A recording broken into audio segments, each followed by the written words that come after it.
Je m'appelle Brenda Chaffee, j'ai 28 ans, je vis actuellement à San Francisco et je travaille comme ingénieur en logiciel. Dire que je vis ma meilleure vie serait peut-être un peu exagéré. Je dirais plutôt que je mène ma vie. Mon appartement donne sur le brouillard, et je peux me permettre de manger ces célèbres tartines à l'avocat, même si elles sont chères. Mais crois-moi, arriver ici n'a pas été un long fleuve tranquille. Imagine ça, j'avais 8 ans, avec mes petites couettes, quand mon père, Michael, a décidé que la vie de famille n'était plus pour lui. Il a fait ses valises et est parti avec une femme assez jeune pour être sa fille. Ma chérie, je t'aimerai toujours, mais j'ai besoin de me retrouver, a-t-il dit. Bien sûr, papa, retrouve-toi dans les bras de quelqu'un d'autre. Avançons de 4 ans, et c'est au tour de ma mère, Sarah. Elle rencontre Monsieur Argent, et tout à coup, elle veut recommencer à zéro. Brenda, ma chérie, tu comprendras quand tu seras plus grande. C'est mieux pour tout le monde, m'a-t-elle dit, en m'embrassant pour me dire adieu. Mieux pour qui, exactement? Heureusement, ma grand-mère Elena est entrée en scène, sans poser de questions. Brenda, ma douce fille, nous allons surmonter tout cela ensemble, disait-elle en me serrant dans ses bras chaleureux, parfumés à la cannelle, qui me faisaient toujours sentir chez moi. Ne te méprends pas, je vais bien. J'ai un excellent travail chez TechCorp, où j'ai rencontré ma meilleure amie, Deborah. C'est elle qui m'a finalement convaincue d'essayer la thérapie. Ma chère, tu as plus de bagages qu'un carrousel d'aéroport. Il est temps de déballer tout ça, m'a-t-elle dit, à notre 3e verre de vin, un soir. Alors me voilà, en train de tout déballer avec le docteur Patterson tous les mardis. Brenda, comment vous sentez-vous par rapport à l'abandon de vos parents, me demandait-il. Comment penses-tu que je me sens, docteur? Comme si je participais à la prochaine grande histoire d'abandon en Amérique, lui ai-je répondu. Au moment où je pensais que je commençais à me reconstruire, la vie m'a encore frappée. Ma grand-mère Elena, la seule vraie mère que j'ai eue, est décédée. J'étais dévastée, noyée dans la tristesse et les souvenirs de ses câlins parfumés à la cannelle. Puis vint la surprise, elle m'avait laissé une fortune. De l'argent sérieux, du genre à faire tomber la mâchoire d'un PDG de la Silicon Valley. Et devine quoi? Tout à coup, mon téléphone s'est mis à sonner, avec des appels de 2 personnes que je n'aurais jamais pensé entendre à nouveau. Brenda, ma chérie, c'est ton père. J'ai entendu parler d'Elena. Je pense qu'il est temps de renouer. Ma chérie, c'est ta mère. Je suis désolée pour ta grand-mère, nous devons parler. Eh bien, regardez qui a décidé de sortir de l'ombre. Apparemment, un joli chèque d'héritage a suffi pour raviver leur mémoire quant à l'existence de leur fille. Accrochez-vous, les choses allaient devenir intéressantes. Là, j'étais debout devant un restaurant chic, me demandant si j'avais perdu l'esprit d'accepter de rencontrer Michael. Oui, maintenant je l'appelle Michael. Père est un titre qui se mérite, et ce type a abandonné ce droit depuis longtemps. Brenda, ma chérie, tu as tellement grandi, dit-il en s'approchant, une femme qui ressemblait à un personnage de Astérisque Desperate Housewives Astérisque accroché à son bras et 2 petits Michael derrière eux. Salut, Michael, répondis-je, d'une voix aussi plate qu'un soda périmé. Voici Vanessa, ma femme, dit-il avec un sourire, comme s'il me présentait une voiture neuve et brillante. Et voici les jumeaux, Brison et Killer. Je forçai un sourire. Enchanté de faire votre connaissance. En nous asseyant, je ne pus m'empêcher de remarquer que tout chez Vanessa était griffé. Son sac devait coûter plus cher que mon loyer mensuel. Alors, Brenda, commença Michael avec une voix empreinte d'une fausse sincérité, j'ai entendu parler d'Elena. Je suis désolé. C'était une femme bien. Oui, elle était la meilleure, répondis-je en plantant ma fourchette dans ma salade comme si elle m'avait offensé. C'est drôle que tu te souviennes d'elle maintenant. Michael eut la décence de paraître mal à l'aise. Je sais que j'ai fait des erreurs, ma chérie, mais je suis là maintenant. Nous sommes une famille. Une famille? Je ris avec mépris. C'est comme ça que tu appelles ça? Vanessa intervint d'une voix agaçante et sucrée. Brenda, ton père aussi est passé par des moments difficiles.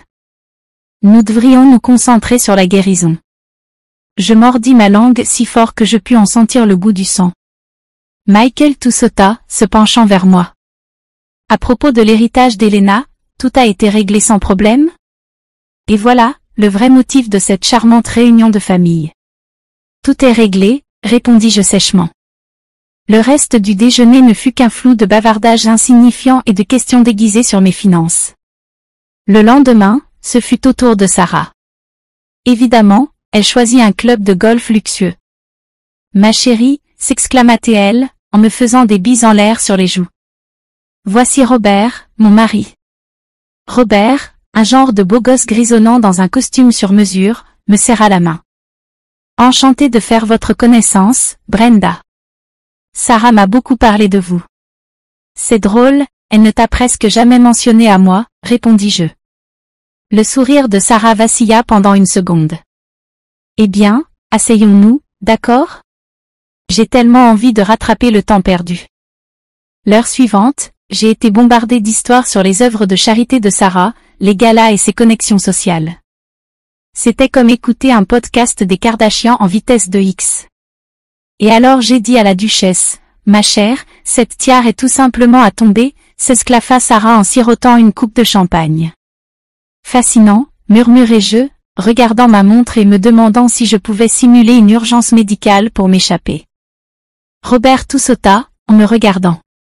Tu sais, Brenda, les temps sont un peu durs ces derniers temps. Certains de mes investissements n'ont pas donné les résultats escomptés. Je levai un sourcil. Sarah interrompit avec un sourire forcé.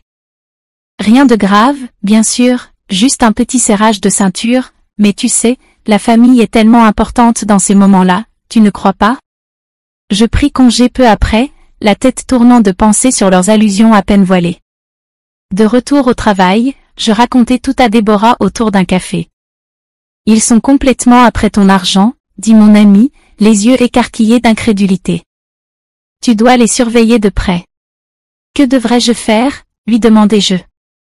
Les yeux de Déborah brillèrent avec une lueur de malice. Je connais un type, un détective privé. Il pourrait découvrir quelques trucs sur tes parents. J'hésitai, puis hochai la tête. Fais-le. La semaine suivante, mon téléphone était plein de messages de Michael et Sarah. Dîner en famille, faisons du shopping, nous avons tellement de choses à discuter. J'ignorais encore un message quand j'entendis une conversation dans la salle de pause qui me glaça le sang. Oui, Chaffé, la discrète, non? J'ai entendu dire que sa grand-mère lui a laissé des millions. Je me figeai, ma tasse de café à mi-chemin de mes lèvres. Comment savait-il pour mon héritage? Et si eux savaient, qui d'autre était au courant? En retournant à mon bureau, mon téléphone vibra à nouveau. Un autre message de Sarah. Chérie, nous devons discuter de l'héritage familial. C'est ce qu'Elena voulait que nous fassions. Je serrai les poings, une colère froide montant dans mon ventre. Ces vautours pensaient qu'ils pouvaient profiter de moi et s'approprier ce qui m'appartenait? Ils se trompaient lourdement. Il était temps de découvrir quel squelette était caché dans leur placard de luxe. Jake, le détective privé que Déborah avait recommandé, n'a pas perdu de temps. En moins d'une semaine, il a balancé une bombe qui a fait tourner ma tête. L'entreprise de ton père est une véritable maison de cartes, dit Jake, glissant un dossier sur la table de ma cuisine. Il est en difficulté avec des usuriers dangereux. Du genre qui casse des jambes. Je feuilletai les pages, le cœur au bord des lèvres. Et ma mère? Jake fit une grimace. Son mari, Robert, manipule les comptes de l'entreprise. Ils sont à une seule audite de la faillite totale. C'était comme un coup de poing dans le ventre. Je savais qu'ils en voulaient à mon argent, mais un tel niveau de désespoir était impressionnant. Il y a encore autre chose, continua Jake. Quelqu'un fouine dans ton travail, accédant à des fichiers concernant ton héritage. Je sentis le sang quitter mon visage. Quoi? Comment? Jake haussa les épaules. Ça pourrait être quelqu'un de l'intérieur. Un collègue se comporte-t-il de manière suspecte? Mon esprit s'emballa, me rappelant des ragots entendus dans la salle de repos et de l'intérêt soudain de personnes qui ne m'avaient jamais prêté attention auparavant. Tout commençait à prendre sens. J'ai une idée, dis-je, en élaborant un plan dans ma tête. Tu pourrais organiser une réunion avec un conseiller financier, fictif? Jake sourit. Maintenant tu commences à réfléchir. Je connais l'homme parfait. Le lendemain, j'invitai à la fois Michael et Sarah à des réunions séparées avec mon conseiller financier pour discuter de mon héritage. Ils ont sauté sur l'occasion, comme des requins sentant l'odeur du sang. Lorsqu'ils sont arrivés au bureau, les expressions sur leur visage étaient inestimables. Michael devint livide, tandis que le front botoxé de Sarah réussissait à se plisser de surprise. « Qu'est-ce qui se passe ici ?» s'exclama Michael. Je souris doucement. « Oh, je me suis dit que nous pourrions parler de mon héritage ensemble. N'est-ce pas ce que fait une famille ?» Durant l'heure suivante, j'ai exposé tout ce que Jake avait découvert, les affaires en faillite de Michael, le détournement de fonds de Sarah et Robert, et l'intrusion dans mon travail. À chaque révélation, ils devenaient de plus en plus désespérés, commençant à se disputer comme des chiens enragés. « Tu m'avais dit que tu avais besoin d'argent pour le fonds universitaire des garçons, » cria Sarah à Michael. « Ah, s'il te plaît, comme si tu étais mieux, » rétorqua Michael. « Tu as tenté d'incriminer ta propre fille pour espionnage industriel. » Ma mâchoire se décrocha. Sarah eut au moins la décence d'avoir l'air embarrassée. Ça n'était pas censé aller aussi loin. Nous avions juste besoin d'accéder à tes dossiers, bégaya-t-elle. Je me levai, tremblant de colère. Dehors, tous les deux. Et ne me contactez plus jamais. Alors qu'il partait, la queue entre les jambes, je vis Jake dans le coin, me faisant un signe de pouce en l'air. Toute la confrontation avait été enregistrée. Les conséquences furent rapides et brutales. Mon collègue Tim, du département de la comptabilité, avoua avoir été soudoyé par Sarah pour obtenir des informations sur mes finances. Quelques jours plus tard, Michael apparut à mon appartement avec les jumeaux, tentant de me culpabiliser pour que je l'aide. « Brenda, pense à tes frères. Ils ont besoin de toi, » implora-t-il. Je claquai la porte au nez. Ils avaient besoin d'un père présent, pas d'un raté en quête d'argent. La tentative de Sarah de m'incriminer pour espionnage industriel fut la goutte de trop. Il me fallait un plan, et vite. On les a dans la paume de la main, dit Déborah, tandis que nous analysions les preuves dans mon salon. Maintenant, il ne reste plus qu'à serrer.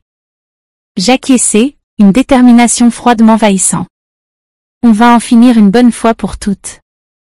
J'aimerais pouvoir dire que je me sentais mal pour ce que j'étais sur le point de faire, mais après tout ce qu'il m'avait fait subir, c'était simplement une question de justice. D'abord, le détournement de fonds de Robert.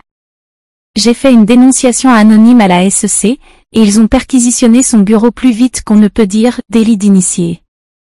Chérie, il y a eu une terrible erreur, entendis-je Robert parler au téléphone devant le bâtiment de la SEC. La seule erreur, c'était de croire qu'il pouvait s'en prendre à moi et s'en sortir sans conséquence. Quant à Michael, disons simplement que ses amis usuriers ont reçu une mise à jour intéressante sur son emplacement. La dernière fois que j'ai eu des nouvelles de lui, il a été vu montant dans un bus pour le Mexique, jetant un coup d'œil derrière lui toutes les 5 secondes. Mais le coup de grâce fut cette confession enregistrée. Je l'ai remise au service juridique de mon entreprise, et soudain, toutes les rumeurs d'espionnage industriel se sont rapidement évanouies. « Brenda, nous te devons des excuses, » dit mon patron, embarrassé. « Et, une augmentation substantielle, si cela t'intéresse. » Je souris, mais mon esprit était déjà ailleurs. En fait, je suis prête pour un nouveau défi. Déborah s'est lancée à fond lorsque je lui ai présenté l'idée, notre propre entreprise de technologie. « Fille, tu parles ma langue. » Nous avons utilisé une partie de mon héritage pour démarrer l'affaire, mais ce n'était pas tout. La maison de grand-mère Elena? Je l'ai transformée en un refuge pour enfants abandonnés ou maltraités. Cela semblait juste, comme si elle continuait à aider les gens même après son départ. Cet endroit va changer des vies, dit Déborah alors que nous étions devant le refuge fraîchement rénové. J'acquiesçai, sentant un nœud dans la gorge. Ça change déjà. Debout, regardant par la fenêtre de mon nouveau bureau avec vue sur l'horizon de San Francisco, je sentis un poids s'envoler de mes épaules. Le passé était derrière moi. L'avenir m'appartenait. L'histoire est terminée, mais j'ai une question pour vous. Si vous étiez à ma place, auriez-vous dévoilé les manigances de vos parents ou leur auriez-vous donné une autre chance?